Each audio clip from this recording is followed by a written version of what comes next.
महात्मा गांधी से संबंधित प्रश्न देखेंगे इस वीडियो में, जो परीक्षा स्पेशल होगा।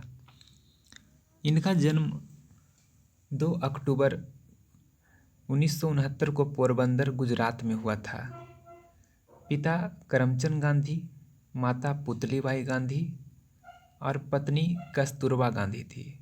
महात्मा गांधी का विवाह 13 वर्ष के उम्र में ही हो गया था और बचपन का नाम मोहन था और इसलिए इनका पूरा नाम मोहनदास करमचंद गांधी था।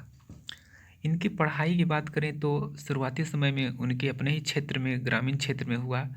उसके बाद ये श्यामल दास कॉलेज में इन्होंने पढ़ाई किया, भावनगर। ये प्रश्न आया था अभी पिछले बीपीएससी में। उसके बाद 1889 से 91 के बीच बैरिस्टरी की पढ़ाई करने के लिए उन्होंने लंदन चले गए। दक्षिण अफ्रीका 1893 में जाते हैं। व्यापारी दादा अब्दुल्ला के एक वकालत करने के लिए उन्होंने बुलाया था और वो दक्षिण अफ्रीका चले जाते हैं। डरबर से प्रिटोरिया यात्रा के क्रम में मैरिट्सबर्ग रेल कांड, ये काफ़ी महत्वपूर्ण पॉइंट है। उस समय इनके मन में जो काले और गोरे के प्रति वहाँ ब्रिटिशों का जो अत्याचार, इन्होंने इसे ख़त्म करने का बना लिया था। 1894 में नटाल इंडियन कांग्रेस की स्थापना वहीं दक्षिण अफ्रीका में करते हैं। 1903 ईस्वी में द इंडियन ओपिनियन अखबार वहीं 1903 में प्रकाशित करते हैं। गांधी जी टॉल्स्टॉय से भी काफ़ी प्रभावित थे। उन्होंने फिनिक्स आश्रम 1904 में स्थापना किया। 1906 में प्रथम सत्याग्रह का प्रयोग किया। तो देखेंगे यहाँ पे दो महत्वपूर्ण पॉइंट है। फिनिक्स आश्रम 1904 में स्थापना करते हैं और 1906 में प्रथम सत्याग्रह का प्रयोग। अगर गांधी जी पहली बार सत्याग्रह का प्रयोग अगर किए हैं तो वह 1906 में, लेकिन अगर भारत में पूछा जाएगा तो वह होगा 1917 में, जो चंपारण में हुआ था। सत्याग्रह शब्द जो कि सत्य के प्रति आग्रह उन्होंने किया था। 1909 में हिंद स्वराज पुस्तक वहीं लिखे हैं। तो यह प्रश्न भी काफ़ी इम्पोर्टेंट है कि हिंद स्वराज किसने लिखा? महात्मा गांधी ने 1909 में। अब वह 9 जनवरी 1915 को भारत वापस आए। वह अप्रवासी दिवस के रूप में भी हम लोग मनाते हैं 9 जनवरी को, इसलिए क्योंकि उस दिन महात्मा गांधी पुनः भारत लौट जाते हैं। उसके बाद उन्होंने अपना राजनीतिक गुरु गोपाल कृष्ण गोखले को बनाया। ये भी प्रश्न आता है कि उनके राजनीतिक गुरु कौन थे? गोपाल कृष्ण गोखले। उसके बाद 1916 ईस्वी में साबरमती आश्रम की स्थापना करते हैं और 1917 में जो एक बहुत बड़ा है कि वो भारत में प्रसिद्धि वहीं से उनको मिलनी शुरू हो गई। 1917 में जब आते हैं तो चंपारण में 3 कठिया के विरोध के लिए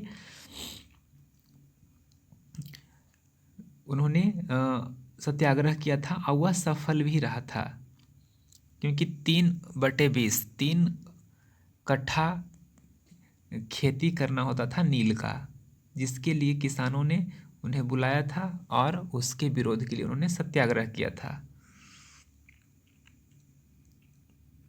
जिस समय उन्होंने भारत आए थे उस समय प्रथम विश्व युद्ध का दौर चल रहा था।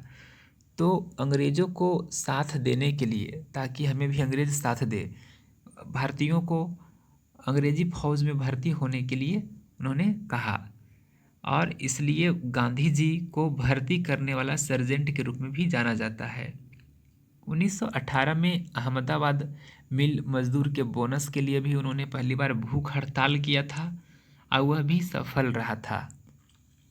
तो 1918 में अहमदाबाद मिल मजदूर। 1918 में खेड़ा आंदोलन, ये भी महत्वपूर्ण है। उनके साथ सरदार वल्लभ भाई पटेल की भी भूमिका थी।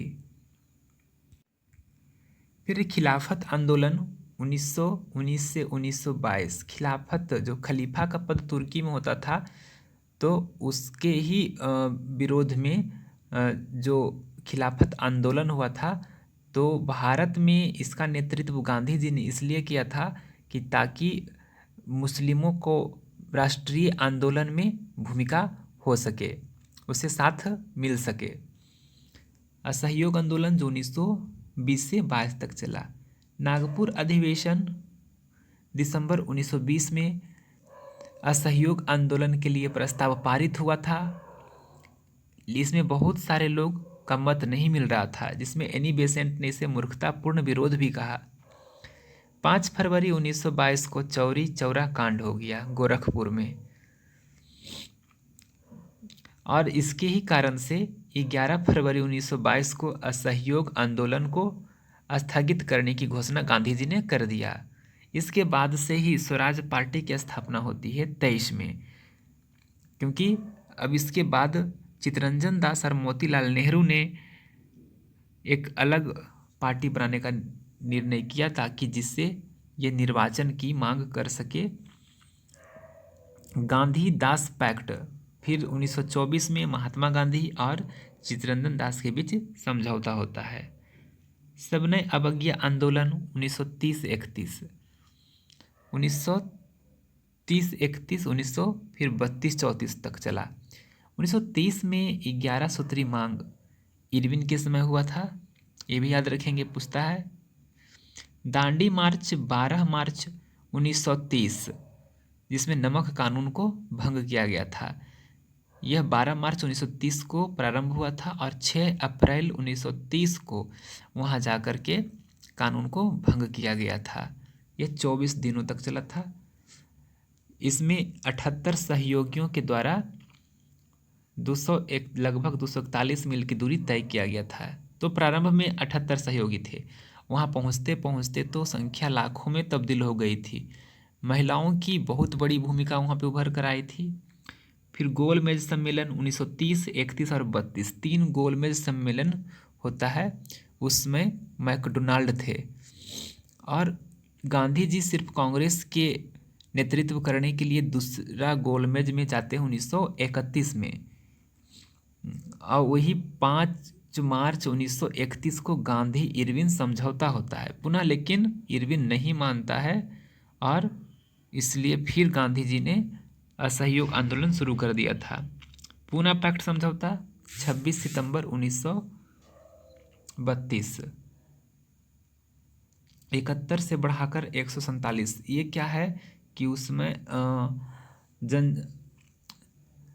अनुसूचित जनजातियों को सीट के बारे में यह ब्यौरा है कि अंबेडकर जी चाह रहे थे कि एक पृथक निर्वाचन हो, लेकिन यह नहीं हुआ और सीटों की संख्या बढ़ा दी गई। व्यक्तिगत सत्याग्रह 1940 में, जिसमें विनोबा भावे सबसे प्रथम व्यक्ति बने, और लोगों ने फिर मोतीलाल नेहरू ने, जवाहरलाल नेहरू ने भी व्यक्तिगत सत्याग्रह शुरू कर दिया।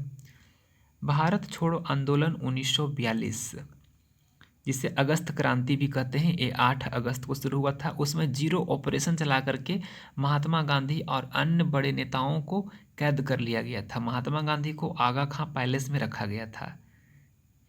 ये भी महत्वपूर्ण है कि महात्मा गांधी को कहाँ रखा गया था, आगा खां पैलेस में।